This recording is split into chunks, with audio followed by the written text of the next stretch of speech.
Assalamualaikum warahmatullahi wabarakatuh. Waalaikumsalam warahmatullahi wabarakatuh. Bagaimana kabarnya hari ini anak-anak? Alhamdulillah luar biasa. Allahu Akbar. Sekali lagi, bagaimana kabarnya hari ini anak-anak? Alhamdulillah luar biasa. Allahu Akbar. Ya, alhamdulillah, meskipun kita semuanya masih dalam masa pandemi, ya, kita semua juga harus tetap semangat dalam pembelajaran, ya. Yang mana kita harus selalu menjaga protokol kesehatan, ya, menjaga jarak, memakai masker, dan selalu mencuci tangan. Ya, mudah-mudahan kita semuanya selalu dilindungi oleh Allah Subhanahu Wa Taala. Amin, amin ya robbal. Amin. Anak-anakku semuanya, ini udah hadir semua belum ya? Udah, Pak. Udah semua ya? Udah. Alhamdulillah. Ya. Sebelum pembelajaran, mari kita berdoa terlebih dahulu. Siapa yang mau memimpin doa? Saya, Pak. Ya, silakan Ainun, pimpin doanya. Sebelum kita memulai pembelajaran, marilah kita membaca doa terlebih dahulu. Berdoa mulai. Bismillahirrahmanirrahim.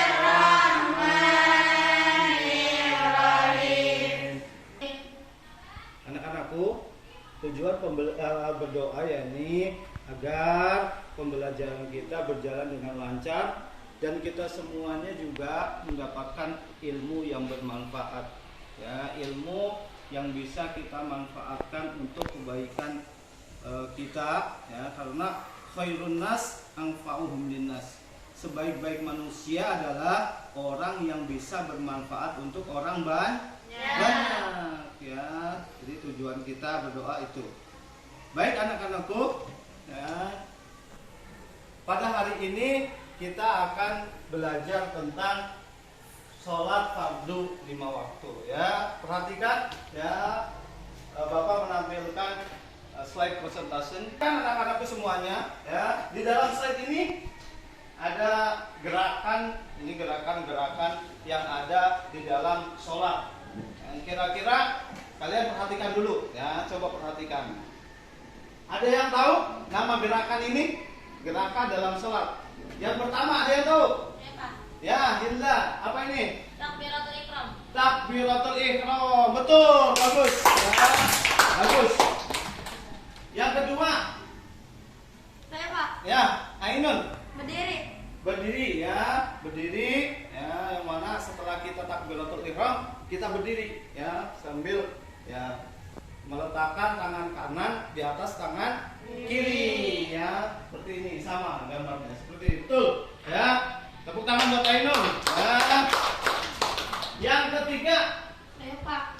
ya, Najwa, apa? Ruku, Pak. Ruku, betul. Ya. Oh, Bapak yakin nih semua anak-anak di sini rajin semuanya sholatnya, ya. Rajin nggak? Rajin nggak? Rajin. Ya. 5 waktu atau 4 waktu? 5 waktu, ya.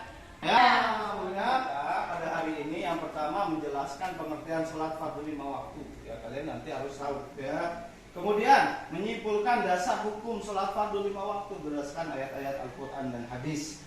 Yang ketiga, membedakan syarat sah dan syarat wajib sholat fardu 5 waktu. Kemudian yang keempat, menguraikan perkara-perkara yang membatalkan sholat fardu 5 waktu. Yang kelima, mendeskripsikan rukun-rukun sholat fardu 5 waktu berdasarkan tata urutannya. Yang keenam, mempraktikkan ibadah berdasarkan aturan fikih. Ya, itu apa tujuan pembelajaran kita hari ini, ya. Kita bahas pengertian sholat. Ya. Ada yang mau baca? Ya, Nada, baca. Salat menurut bahasa adalah dapat, sedangkan salat secara istilah adalah suatu ibadah yang meliputi peragaan tubuh yang khusus dimulai dengan takbir dan diakhiri dengan salam.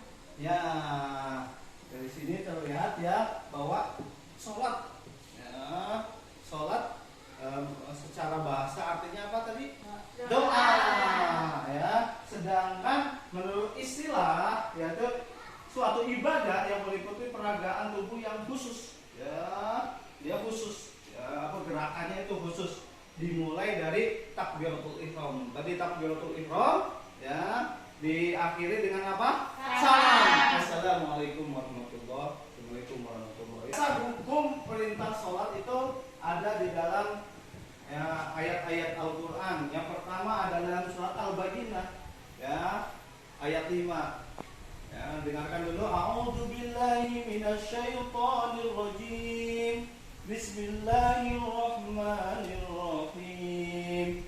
Wa ma umiru illa liya'budullaha mukhlishina lahud-din hunafa wa yuqimus sholata wa yutuz zakata wa dzalika dinul qayyimah.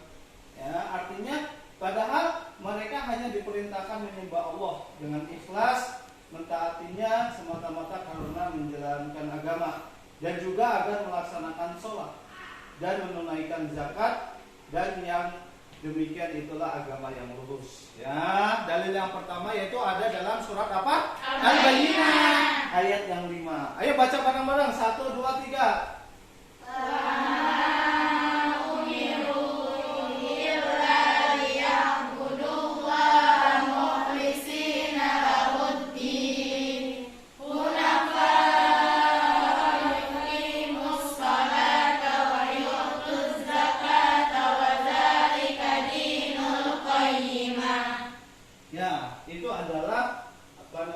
Dalil yang pertama tentang sholat.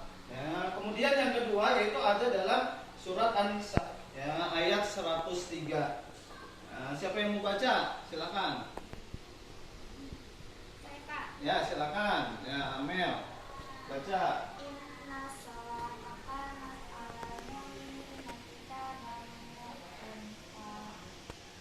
Artinya? Sesungguhnya salat bagi orang-orang mukmin adalah kewajiban yang sudah ditentukan waktunya. Ya, jadi waktunya sudah ditentukan. Kemudian dalil yang ketiga, siapa yang mau bacakan? Saya, Pak. Ya, silakan Najwa. Wa aqimus sholata wa atuz zakata warka'u ma'ar-raki'in. Artinya, dan dirikanlah sholat dan bayarkanlah zakat dan rukulah bersama orang-orang yang rukuk. Ya, terima kasih semuanya. Kasih tepuk tangan ya. Nah, ini dasar hukum perintah salat fardu. Kalian sudah hafal semua. Tadi ada dalam surat Al-Baqarah, kemudian ada dalam surat apa? An-Nisa. Kemudian satu lagi dalam Al-Baqarah. Ya, ini dasar salat ya, yang mana ketika kita beribadah kepada Allah Subhanahu wa taala dengan cara salat, ya, kita harus mencontoh salat yang dilakukan oleh Rasulullah SAW. Karena Nabi Muhammad bersabda, "Shollu kama ra'aitumuni." Salatlah kalian semua seperti salatnya aku, kata Nabi Muhammad. Jadi semua gerakan salat kita mengikuti apa yang dilakukan oleh Nabi Muhammad. Ya, baik, anak-anakku. Selanjutnya syarat wajib dan syarat sah salat. Ya, syarat wajib salat yaitu yang pertama Islam, yang kedua baligh, yang ketiga berakal, yang keempat suci dari haid dan nifas, yang kelima telah sampai dakwah kepadanya, yang keenam tidak sedang tidur atau berjaga. Jadi ketika sholat kita harus Islam, ya, baligh, ya, kemudian berakal. Kemudian syarat sahnya, ya, ini banyak. Coba baca syarat sah sholat. Siapa yang mau baca? Ya, Subaidah. Syarat sah: 1. Islam, 2. Mumayyiz, 3. Berakal, 4. Masuk waktu sholat, 5. Suci dari hadas, 6. Suci dari najis, 7. Menutup aurat. Kalaupun sholat fardu 5 waktu, ya, rukun ini yang harus ada ketika kita melaksanakan sholat, ya, gerakan apa saja itu harus ada. Siapa yang mau bacakan rukun sholat fardu? Ayo, Pak. Ya, silakan baca. Rukun sholat Karlita. fardu 5 waktu. 1. Berdiri bagi orang yang mampu. 2. Takbiratul ihram. 3. Berniat di dalam hati bersamaan dengan takbiratul ihram. 4. Membaca surat Al-Fatihah secara lengkap. 5. Ruku. 6. I'tidal dan tumanina. 7. Sujud 2 kali dengan tumanina. 8. Yang pertama, berbicara dengan sengaja. Jadi ketika kita sholat jangan berbicara, ya. kecuali bacaan sholat. Yang kedua, tertawa. Kita tidak boleh tertawa ketika sholat. Kemudian berhadas, ya, baik hadas besar ataupun hadas kecil. Maka ketika kita akan melaksanakan sholat, kita harus mensucikan segala hadas, baik hadas besar ataupun hadas kecil. Hadas kecil membersihkannya dengan apa? Berwudu, tayamum, ya. Sementara hadas besar dengan mandi. Nah, disebut juga dengan mandi wajib. Ya, kemudian terbuka auratnya, ya. Jadi ketika kita sholat harus menutup aurat. Kalau aurat kita terbuka, maka sholat kita batal.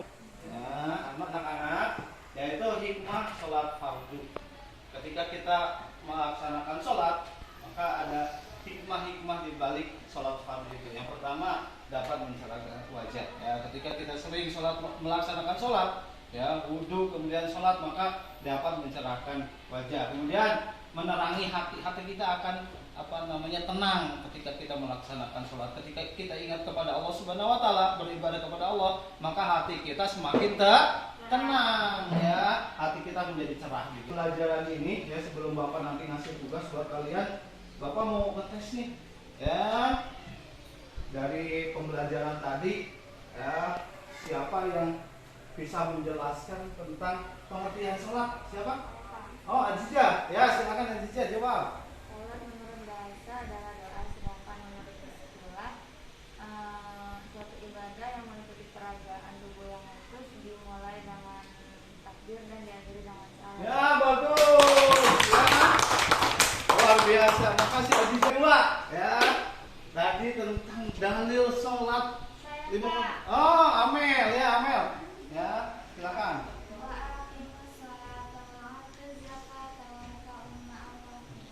Ya, bagus, ya.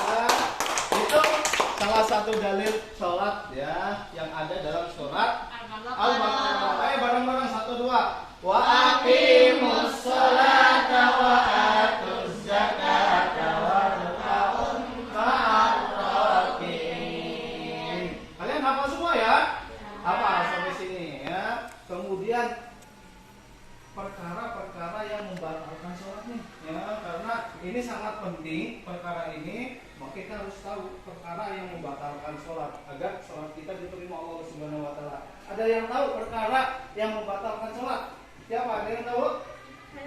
Ya, Sita. Apa? Tertawa. Ya, salah satunya tertawa, betul. Kasih tepuk tangan, ya. Tertawa. Ya. Kemudian ada lagi siapa? Ya, Widari. Makan dan minum, ya, bagus, ya, Bapak kasih pos. Ya, alhamdulillah ternyata kalian sudah sangat hebat ya menangkap pembelajaran pada hari ini, ya. Kalian sudah bisa menjelaskan pengertian sholat, kemudian dalil-dalil sholat, kemudian perkara yang membatalkan sholat ataupun rukun-rukun sholat, ya. Alhamdulillah. Baik, Bapak mau ngasih tugas buat kalian, ya, ini ya LKPD, ya, Bapak nanti kirimkan di LMS sekolah, nanti kalian di rumah dibuka, ya, LMS sekolahnya, ya. Nanti Bapak bagi kalian ke dalam beberapa kelompok.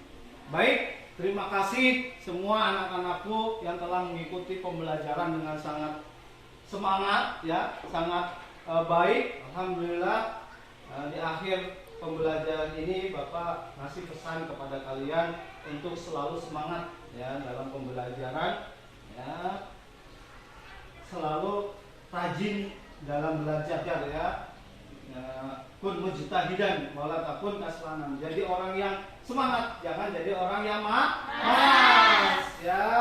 Tetap, ya, karena kita memang masih dalam pandemi, ya, tetap jaga kesehatan. Mudah-mudahan semua kita dijaga oleh Allah Subhanahu Wa Taala, kesehatan kita dijaga, keluarga kita semuanya dijaga, dan kita semuanya mendapatkan ilmu yang bermanfaat. Amin amin ya robbal alamin. Ya, terima kasih Bapak ucapkan terima kasih, ya, kepada kalian. Tepuk tangan sekali lagi, ya. Kalian sudah hebat mengikuti pembelajaran hari ini. Terakhir Bapak ucapkan Assalamualaikum warahmatullahi wabarakatuh. Waalaikumsalam.